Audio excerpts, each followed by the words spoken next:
The dangerous illusion of 6-hour sleep. I've been in medicine for over 30 years. I've treated CEOs, farmers, children, and centenarians. But I'll tell you this, the most underestimated health threat today isn't cholesterol. It isn't sugar. And it's not stress. It's poor sleep habits. And worse, it's the illusion that we're doing just fine on 6 hours a night. Let me paint you a picture. A patient named Thomas, 47 years old, came into my clinic last fall. He was fit. No major complaints. He ran a small business, coached his son's soccer team, and claimed to sleep about 6 hours every night. He looked me in the eye and said, "Doctor, I don't feel tired. Isn't that what matters?" But when I ran a simple cognitive test on him, his reaction time was 40% slower than average. His memory recall? Shockingly poor. And here's the worst part. He didn't even realize it. That's what makes this so dangerous. We are sleep deprived, and we don't even know it. This is what I call sleep deception. You think you're fine. You don't feel sleepy. But your brain is functioning in low-power mode. You're not accessing the sharpness, the clarity, or the resilience that your nervous system was designed for. Let me be clear. This is not just opinion. Scientific studies back this up. People who sleep 6 hours a night, consistently, perform worse on cognitive tasks than those who sleep just 4. Why? Because at 4 hours, the brain knows it's exhausted. It demands rest. But 6 hours? That tricks the mind. You feel okay, but you're not. You're living in a twilight zone. Never truly awake. Never truly restored. Barbara O'Neill called this the quiet epidemic. And I agree. It doesn't show up on blood tests. It's not picked up by scans. But it's destroying lives. Silently. Through burnout. Through depression. Through emotional detachment. And memory loss. And it gets worse. A 10-night streak of 6-hour sleep doubles your risk of mood disorders. That's not theory. That's peer-reviewed research. So now you might ask, "Doctor, what should I do?" The answer doesn't begin with pills or supplements. It begins with a radical rethinking of not just how much we sleep, but when we sleep.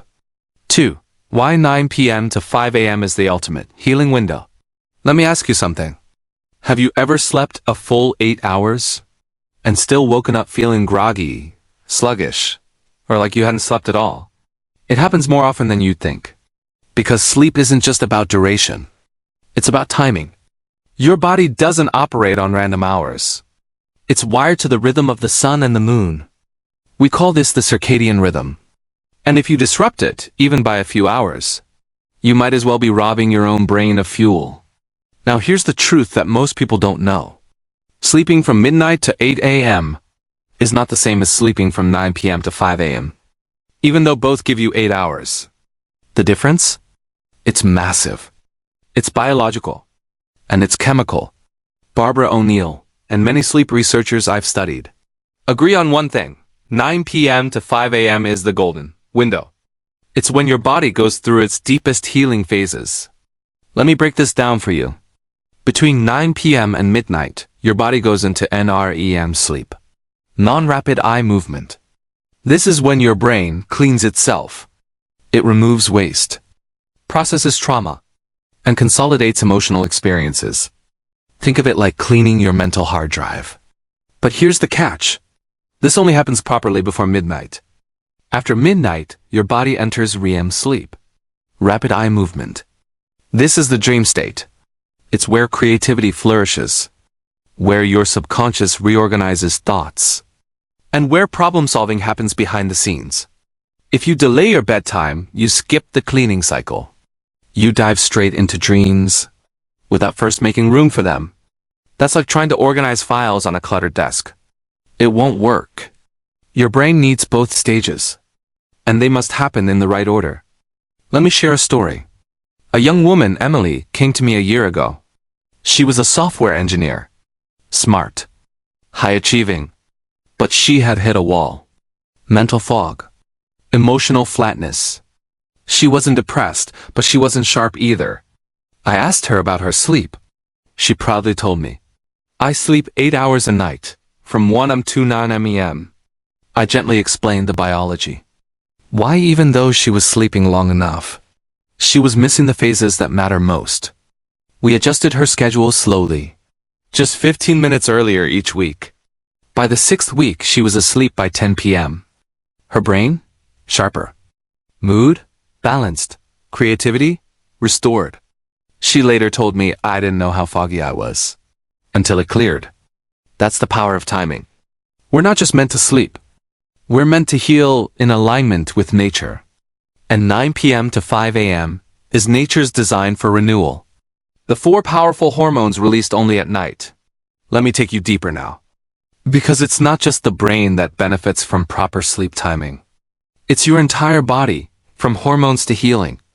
At the base of your brain, there's a tiny mysterious gland called the pineal gland. It's no bigger than a macadamia nut, but it holds power far greater than its size.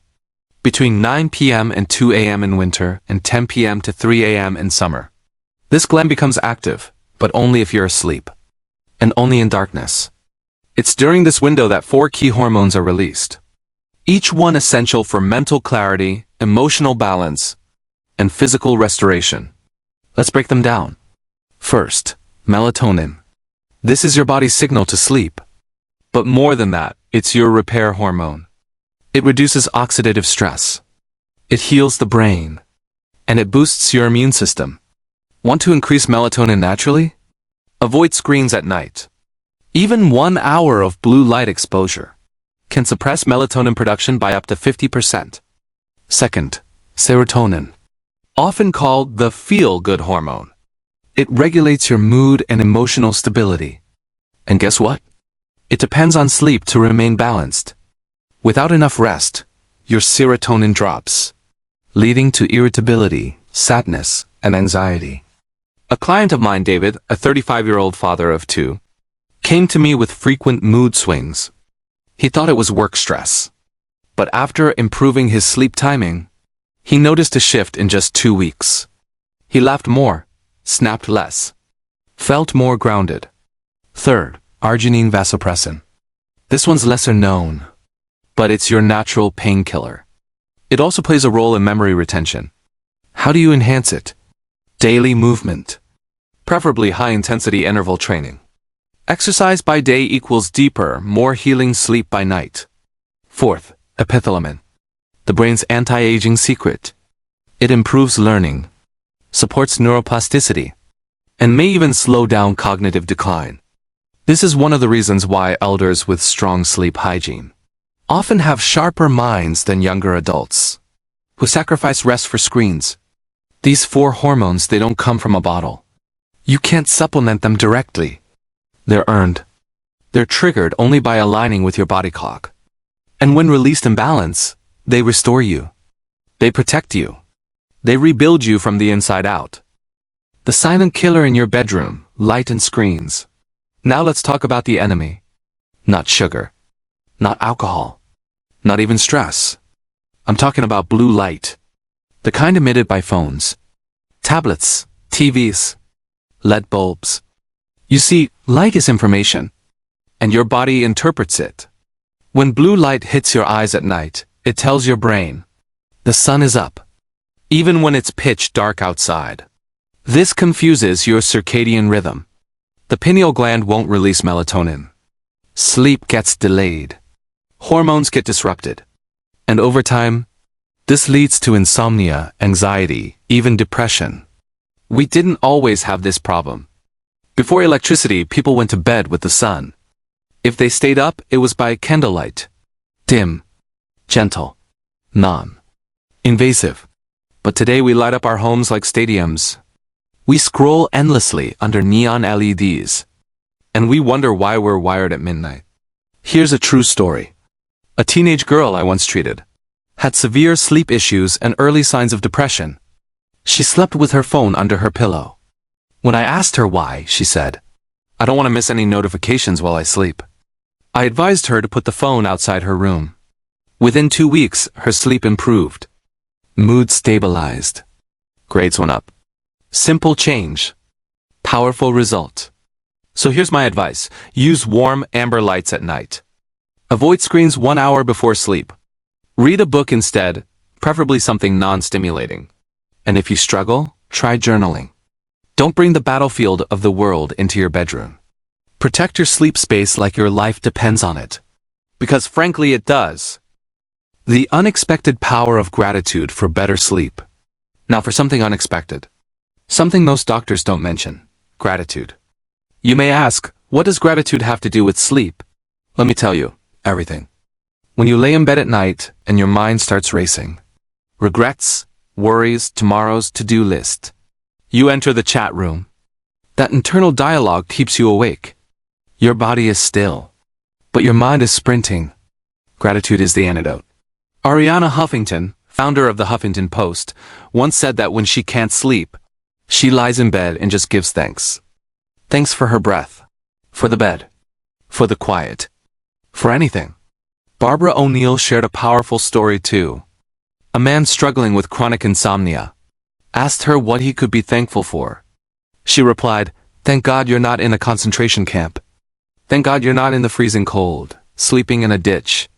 You have a bed, a roof, and a chance to rest." That man began a nightly gratitude ritual, and his sleep returned. Without pills, without therapy, just gratitude. You see, when you give thanks, you release tension. You anchor your thoughts in peace. You slow the nervous system. And that is the gateway to restful sleep. So tonight, before you close your eyes, don't count sheep. Count blessings. Speak them aloud if you must. Let that be your lullaby.